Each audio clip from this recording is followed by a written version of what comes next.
absolute Wonder Woman just continues to fail absolutely. I mean, the animation, I should say, the art style looks terrible.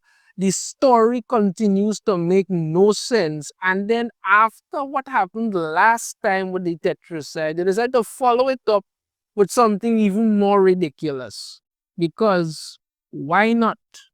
So yeah, absolute Wonder Woman number 5. After a genius idea that she couldn't come up with all the time, which was to turn her sword really big and cut it in half. Now, why she didn't do that in the beginning, no one knows. That whole thing you had to go through with her and her arm and all this nonsense and all that thing, and we got to find out she mutilated herself and all of this crap is just really bloody ridiculous. But again, she basically turned her sword really big and cut the tetracide in half.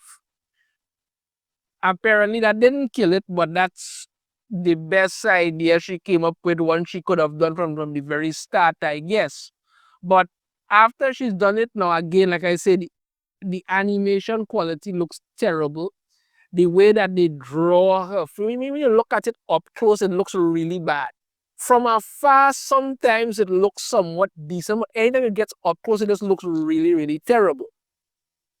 So after she cut it in half and it's already starting to literally stitch itself back together, I guess, the military finally grows some balls and decides to send some missiles at it. Right? Some jets come there, fire some missiles, hit it. Some more come in and apparently, I don't know, maybe it knocked the missiles away, which doesn't make any sense because if you hit them, they would explode. That's kind of the way these missiles work. Once they impact, they explode. And if the tetracide hits it away, it should explode on contact. That should be it.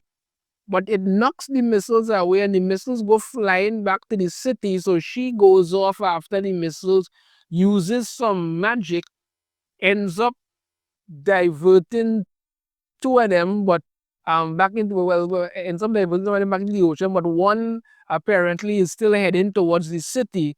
So the Pegasus, the dead winged horse, because that makes sense. You understand me? That a dead winged horse, even though you could fly, that makes perfect sense. Yeah, ends up using its fire breath to destroy the last remaining missile. So what does she do? She flies up to the fighter jet, to the guy in there, and she's like, "Hi," and he's "Hi." So I need you not. So I need you to not do that again, all right? And he's "Yes, ma'am. Okay, and go." These are supposed to be fighter pilots, some of the badass, most well-trained guys imaginable who are out there, they do their job, they take all these things fine. But all she has to do is go up there and say, "Listen, I need you to leave." And he's like, "Yes, mommy, sorry, mommy," and go. That's your version of stuff of being a badass fighter pilot. Why would anybody want to look up to any of them after this crap? Whatever. So she needs to go back and stop this tetracide thing because apparently these are the things that happen.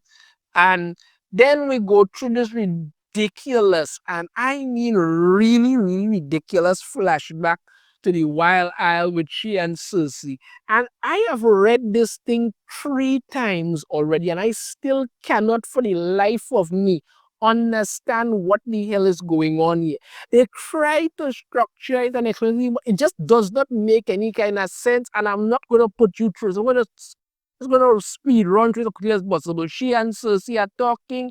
Cersei gives us some new lasso, and apparently the lasso could make a change into things. And then I guess, she didn't understand something, and Cersei got upset and leave. And then that goddess thing showed up. They had some ridiculous talk that apparently people care about. She goes back to Cersei, tells she that, she's sorry, forgive her. There's some ridiculous talk again, and that's it. I'm telling you, there's a bunch of other stuff in there, but none of it makes any kind of freaking sense at all. The bottom line is that apparently the lasso thing that she's given her will allow her to change into something But it comes at sacrifice, some kind of nonsense like that, and that's it, the way about it. So what does she do now? After wasting so much time and cutting, cutting the tetracide in half to begin with, and that didn't work. Now she's decided she's going to use this lasso thing, and she puts it on, and then uses the power of the lasso to change her into Medusa.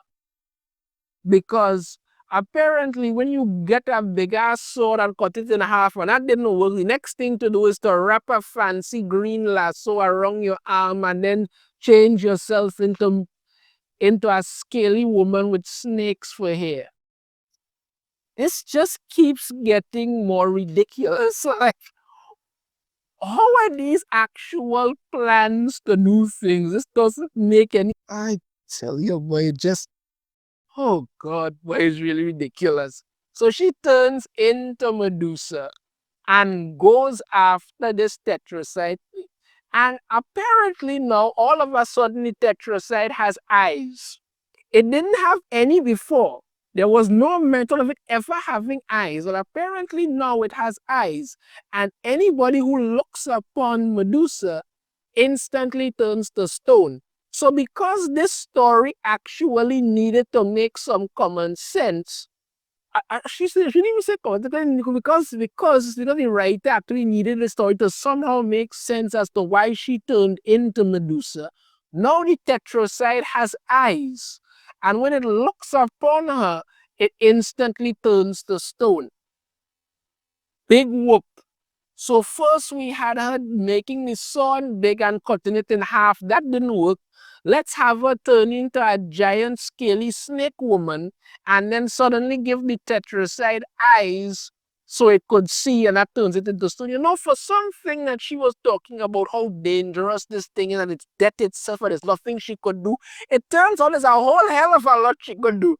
She could turn her sword big and cut it in half, and now she turns into Medusa, and it suddenly gets eyes and turns to stone. And I'm just saying here, but wouldn't it have been more sensible to, I don't know, set up some kind of magical something or another, some kind of portal thing, lure it somewhere, trap it in there, and then, I don't know, open up a portal to the sun and send it in there, let burn to death? That could have worked. I'm just saying, but no, apparently you need to turn into Medusa for this to make any kind of sense.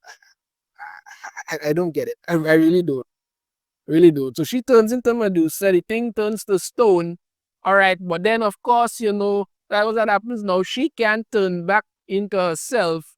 So Steve Trevor decides he's going out there because she cut off her arm for him, and Edda Candy is there telling her, Steve, you are absolutely not going out there. And then he basically that she cut off her whole arm, so I have to go, and that's it. Honestly, I don't even know why Edda Candy is there. Really have no idea why this woman is even there and all of that. I don't know. So meanwhile, Diana is Medusa and rampaging through the streets. Steve comes out there, and apparently all you have to do is just talk to her, and that instantly turns her back into Wonder Woman. That was it. He just talked to her. That was the big thing. That was it. Just talk to her. I mean, maybe he could have talked to her and they could have finally get it on. They keep dancing around that for a while now, but no, he just talks to her and she just turns back. That was it. So she turns back to herself, flies out there and smashes the tetracide to pieces. This thing really is a letdown. This tetracide really, really is a letdown. So after she does that, they're all there celebrating. Yes, it's done. Everything's done. The only tetracide is thing and all of that and the other, and she's there, but there's much left to do. She's not going anywhere. She's not leaving. And then the ground opens up and a glowing hand comes out, grabs her and pulls her back into the ground. So I'm guessing, I don't know, maybe she's going back to hell or something. And that was it. That was the issue. So, yeah. We got giant sword that cut Tetraside in half that didn't kill it. We then got fighter pilot who basically had to go like, yes, mommy, I'll go back home, mommy, sorry, mommy, and leaves. Then we had her turn into Medusa for some reason, and the Tetraside grew eyes because that somehow needed to make something make sense. She then turned it to stone, and then Steve had a talking to with her, which turned her back into Diana. She smashed the Tetraside, and then a giant glowing hand pulled her into the ground. So I tell you, this keeps making no sense. Literally no sense. The art is terrible, the story is ridiculous, and the characters are as ridiculous as the story. And that's pretty much it. My final review for Absolute Wonder Woman #5, I give this one a 1.5 out of 5. It doesn't make any kind of sense. See what you think about it? Doesn't make any kind of sense. It's just ridiculous, really. Let me know your thoughts on this in the comments. If you have a different opinion, I'd love to hear it. If you like, if you really hit that thumbs up, subscribe if you haven't already, ring the notification bell to be notified every time I put out a new video. And I shall see you all next time. Take care.